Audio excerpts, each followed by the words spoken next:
Well, it's time. I have been so excited about this.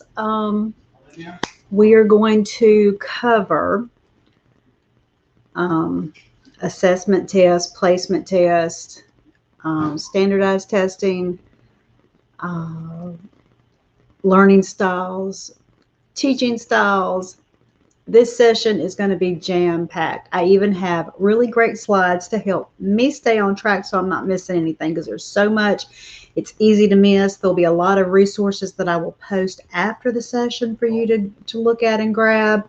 Remember that after next Wednesday, these will be gone. They are in lifetime access along with any extras that I have that can be put in there. But anyway, I'm so excited. I even started a little bit early to hopefully it'll start dinging you and letting you know that I'm here.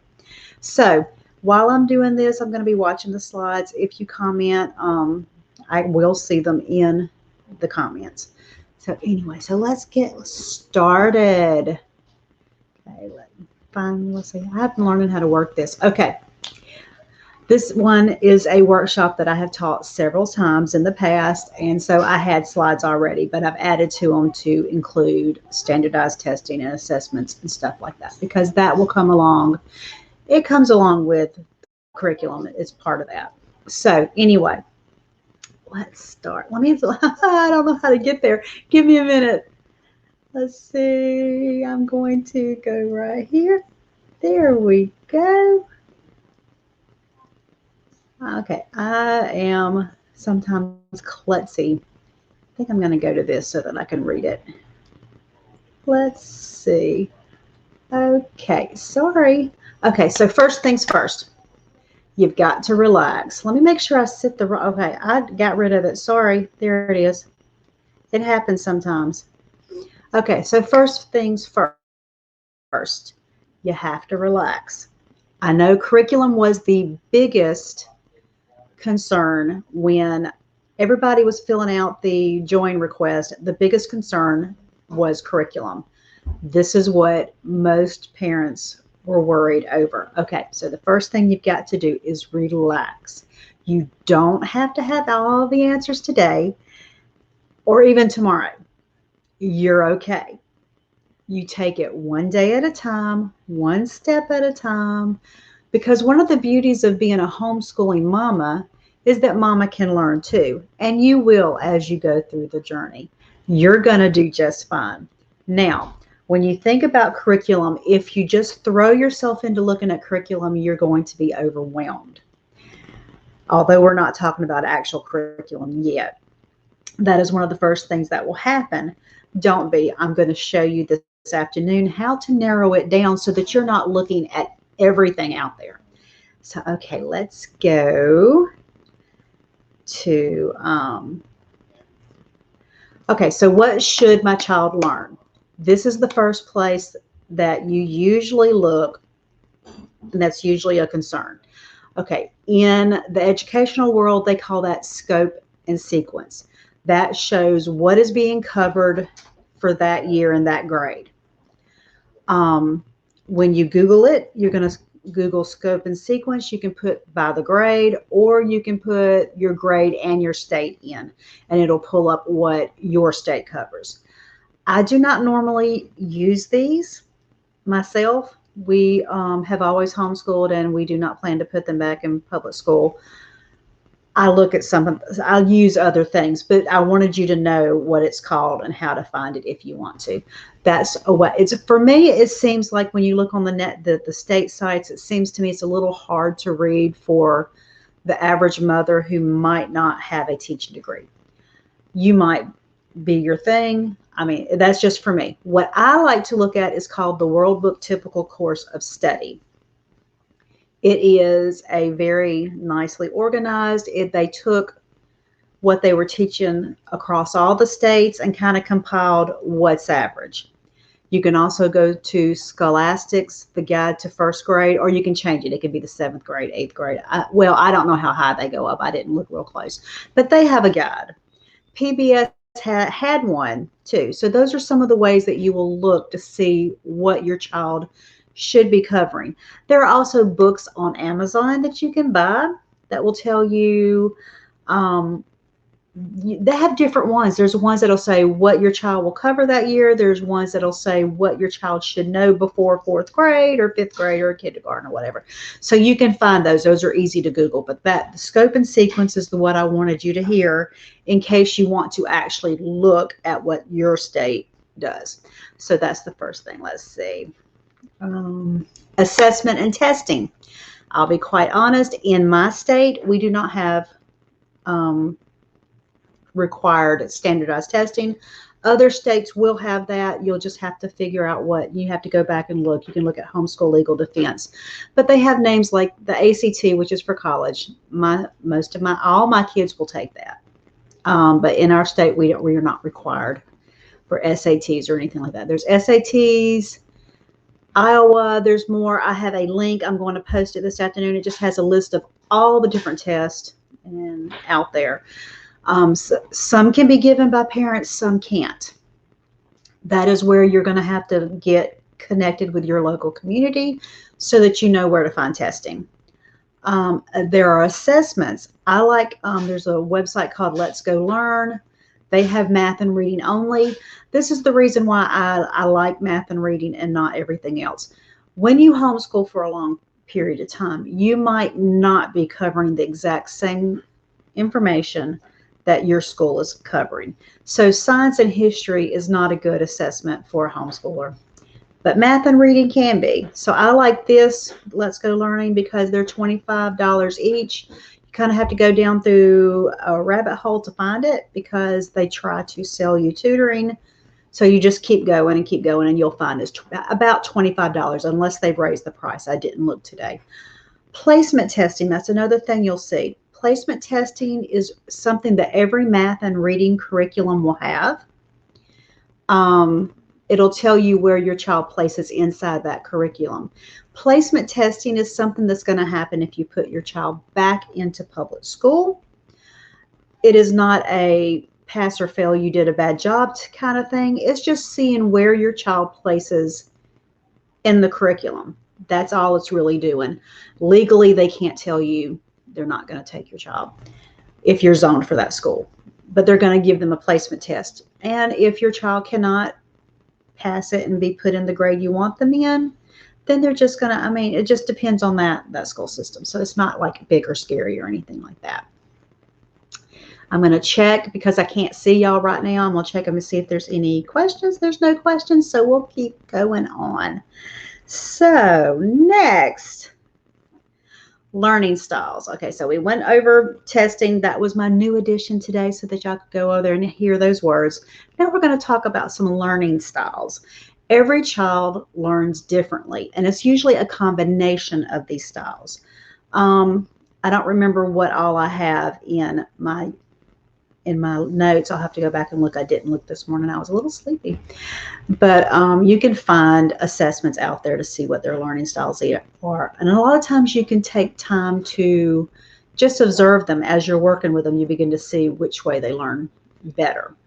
So there are 7 learning styles that influence how your children learn. There's visual, and that's pictures and images and spatial learning. I am a very visual learner. I have to see. When I see, I can't read to learn. Like when I was learning how to knit, I had to actually see a human person doing it. And I even tried to do it on video. Video did not work for me for knitting, but usually visual can be images. I have one child that learns best with video, and that's what we use with her. There's oral, so that's sound and music. So in my mind, that's also a little bit combined with visual, but hearing the sound, the music. This is like learning the ABC song. It could be learning states or geography or multiplication with a skip counting song. It's being audio. They call it oral. Verbal, that's words both in speech and writing. I have one that does very well with traditional textbooks with a lecture and writing down the notes. That's how she learns best. That's what she likes. She can go through there and she takes her own notes and every kid's different. Physical is using your body and your hands and you're touching and you're feeling and you're very hands-on. That's one way they can learn. Logic, they're logical. They're using logic reading. Maybe they do good with debating and talking it through. Social is learning in groups.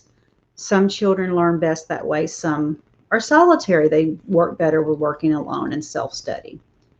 I was always better with solitary as a kid because I could focus. I have ADD, and lots of people, I get overwhelmed. I am not listening. If I go to a lecture or a workshop, I am going to get scattered. But like when I go to the conferences, I can buy the ones I want. I listen to them later, and I'm not being confused. So I'm going to check on, let's see, okay, here are some resources for you to get more. See, I knew I had some resources. Here are some resources to get more information for this. I'm going to check real quick, make sure there's no comments yet. Okay, so resources. The Big What Now? Book of Learning Styles by Carol Barnier. This is one, it's a big book you can read. The first ones are books. Discover Your Child's Learning Styles by Willis and Hodson. The Way They Learn by Cynthia Tobias. Then there's some links here, and I will post them after this session. Learning Styles Online. These are like little quizzes that you can take to learn learning styles. So I've got 2 or 3, and then there's some checklists on there that will help you go through and figure out how your child learns best. Please be aware that as they grow, their learning can change. My son was very, very active, very, very hands-on when he was little.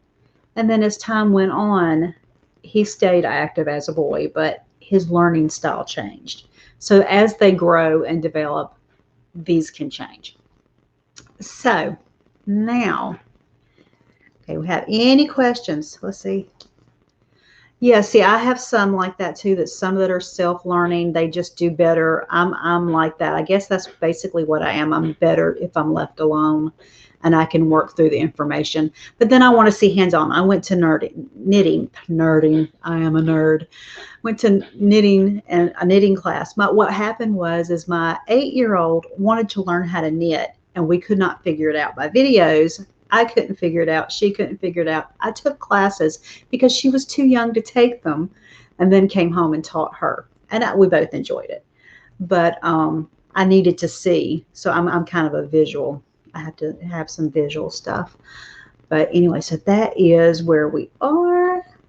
Here are our resources. Now next, teaching styles. We're going to go through these teaching styles. This is a lot. We have classical, Montessori, Charlotte Mason, unschooling, traditional, Waldorf, unit studies, Reggio Emilia, and eclectic. Now, most of these styles were not birthed out of homeschooling. They were teaching styles developed by teachers. So we're going to go through those a little bit. And I will check back quickly. I have to move my stuff around. Okay, so anyway, let's see. Classical. Okay, so the classical is the first one I ever discovered way back in the day when I decided I was going to, okay. For those of you who don't know me, I'll start from the beginning because, then you're going to look at me like I'm crazy. I tend to think that you already know what's inside my head, and I'm trying not to be that way. I have homeschooled over 15 years. My oldest, we decided to homeschool after I graduated from university. We looked at the prices. It was going to be, I had two children. One was 2, one was barely born. When I graduated, I actually waddled across the stage. Then she was born after I graduated. And when we looked at the prices of newborns and toddlers, it was way over. I mean, I would have to pay to work. That's how it was. I was going to have to pay to work, especially if we wanted, well, I did a women's study class where I was looking at several while I was pregnant with my son. What we wanted, we couldn't afford. And so we just decided that I would stay home. So when he started getting close to kindergarten and when I'm realizing I want to continue homeschooling, I went looking at the library.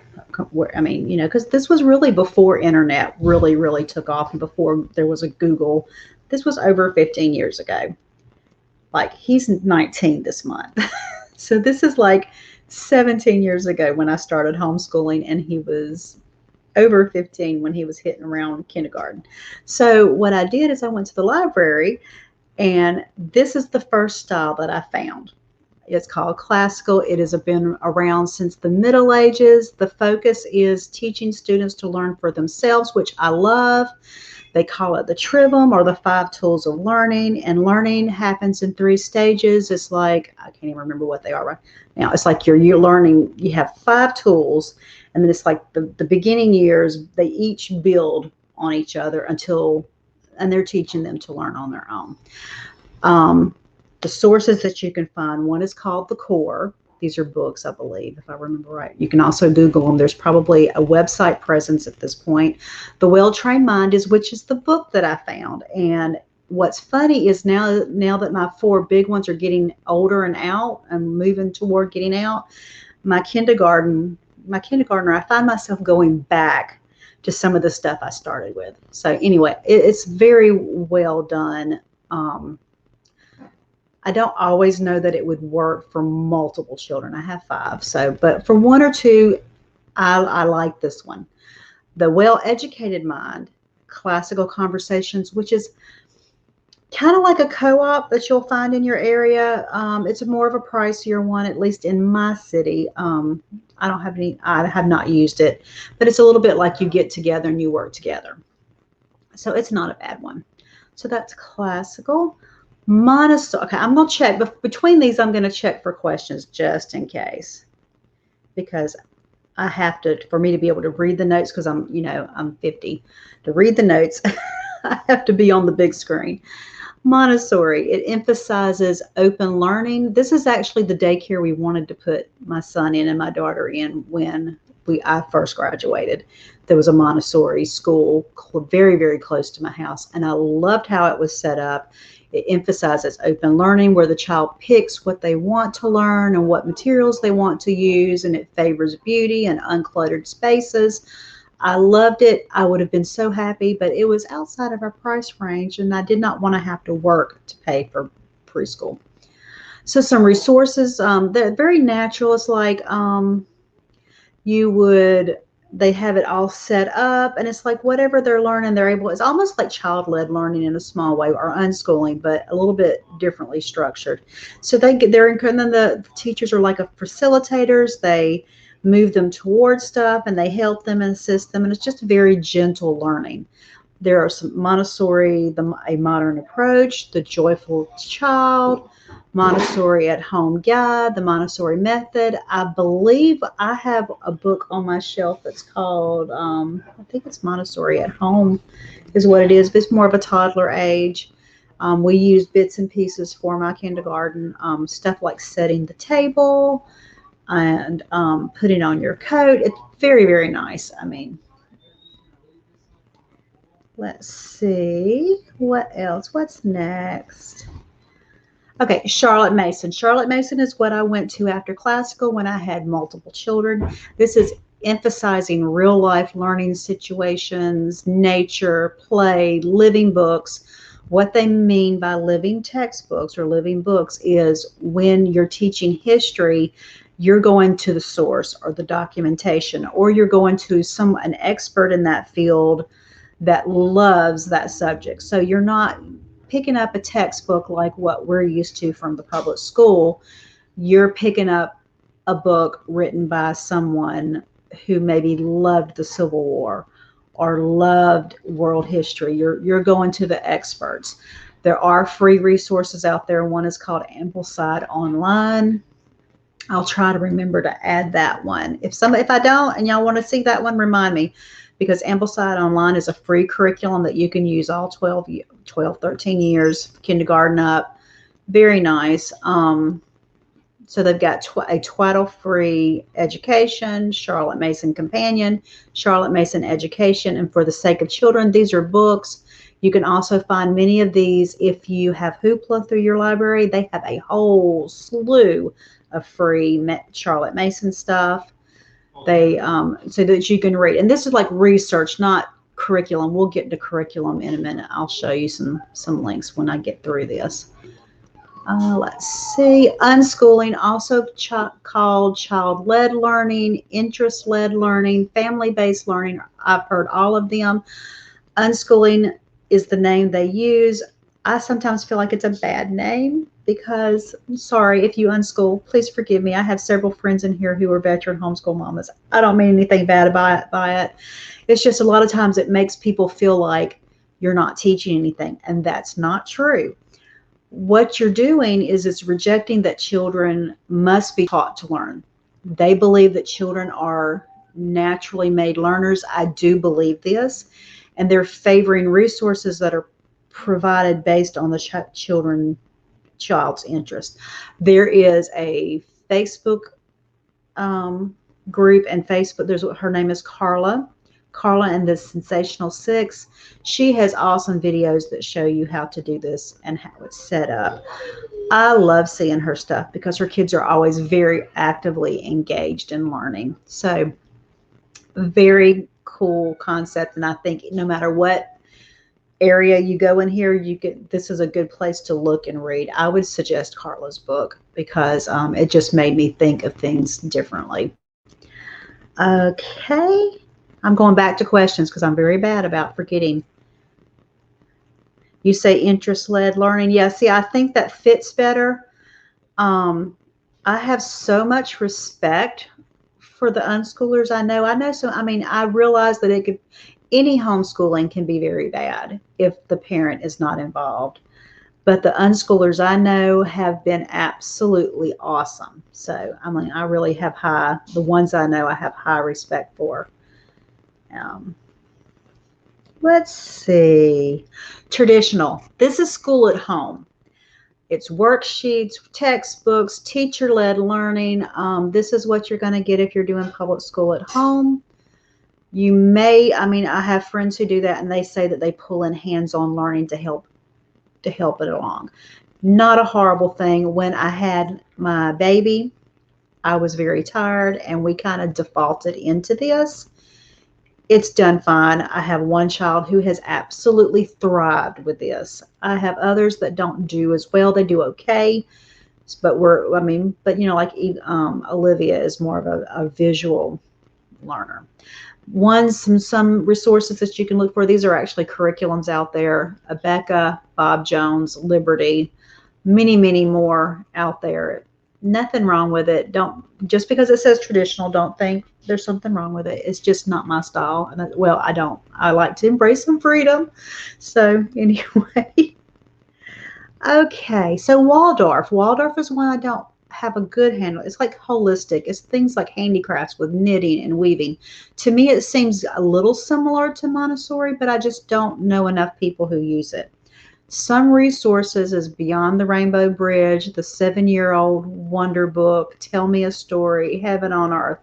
Very, very natural, using handicrafts, painting, knitting, weaving, pottery, and it's very holistic. I like the holistic approach. When I was a teaching assistant way back in the day, I read a lot of stuff on holistic approach and teaching as a whole, and that's unit studies go into that too.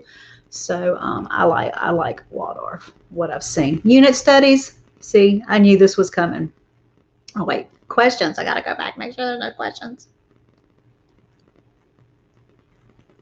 Yeah, it's not. It gets easier to understand everything.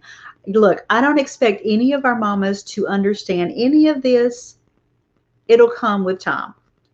This just kind of gives you an overview. So unit studies is doing all your subjects centering around one theme, which is kind of like what the holistic can kind of be. Yours is one thing. It's like if your child wants to study, let's pick something, horses. You're counting horses in math. There's something pulled in for horses with the math. It's the history of horses or the history of cowboys or the history of breeding horses. I mean, science would be the body of the horse, the skeletons, how they run, what they eat. Reading would be reading stories of the horses. So it's like everything combines together. You can find lots and lots of unit studies for free out there. Just go through Pinterest, Google it. You can find lots of people who have set them up on blogs. You can buy them. They're easy to find, and it's very, very nice when you have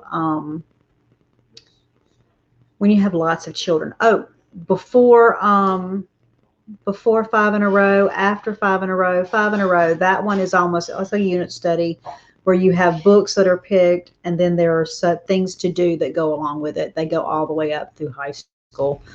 Resources, Teachers Pay Teachers. You can find lots of free stuff there. Pinterest, you can find stuff there. Like I said, you can Google unit studies free, and it'll pop up.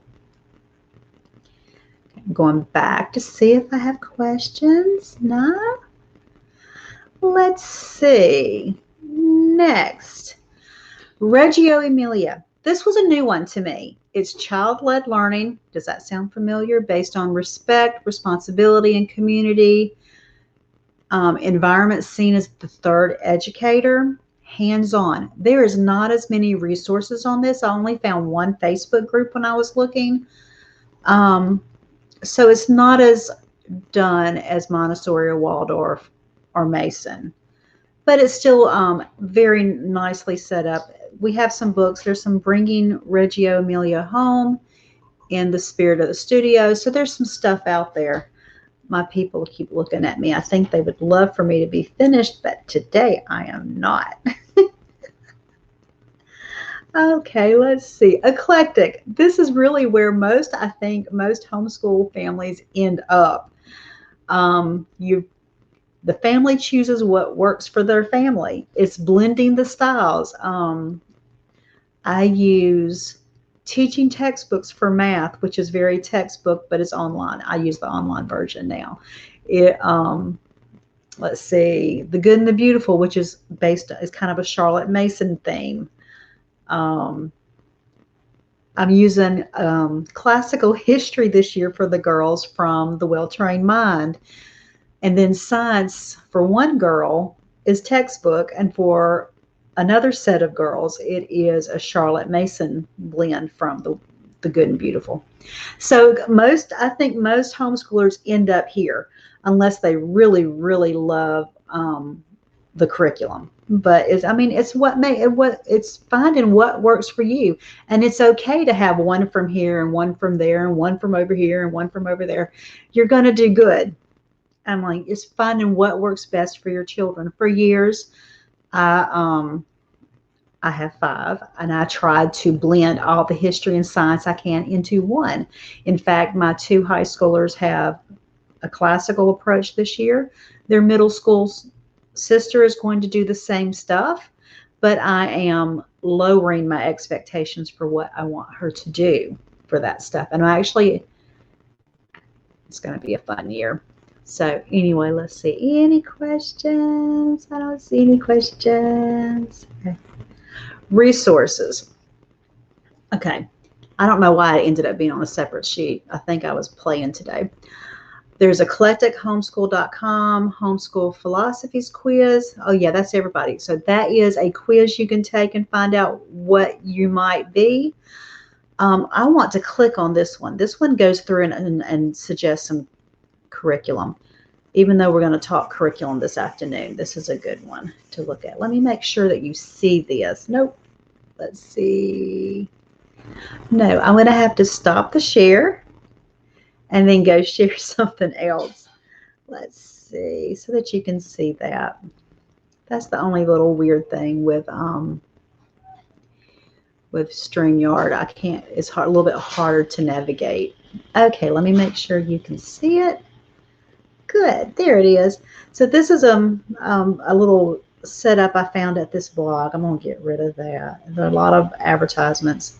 So teaching methods. So anyway, they had some really great suggestions on curriculum. So here's classical, and they have some pictures. You can go look there. So here are their favorite classical education books.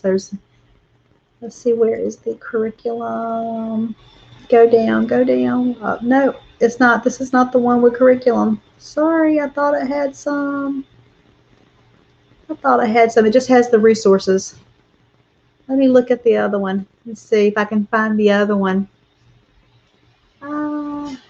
I thought I had one with curriculum, and I guess I'm wrong. I have to go find it. But anyway, that is all my resources for today. So anyway, I'll go find that other one. I thought I had one that had made suggestions of curriculum, but I don't see it. I'll have to go dig through my notes.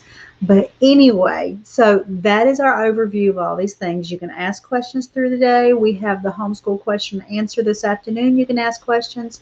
At 2 o'clock, we're going to go through actual curriculum. I'm now going to have to hunt up that link I thought I had because I know I saw it. I know it had suggestions, and it was awesome. So anyway, this afternoon we're going to cover curriculum. We're going to cover how to narrow your search so that you're not so overwhelmed, where to find things, if where to look. We'll look at some curriculum websites. I'll show you where I buy stuff at and where other people buy stuff at, and we'll talk about this afternoon. I had fun. See you at 2.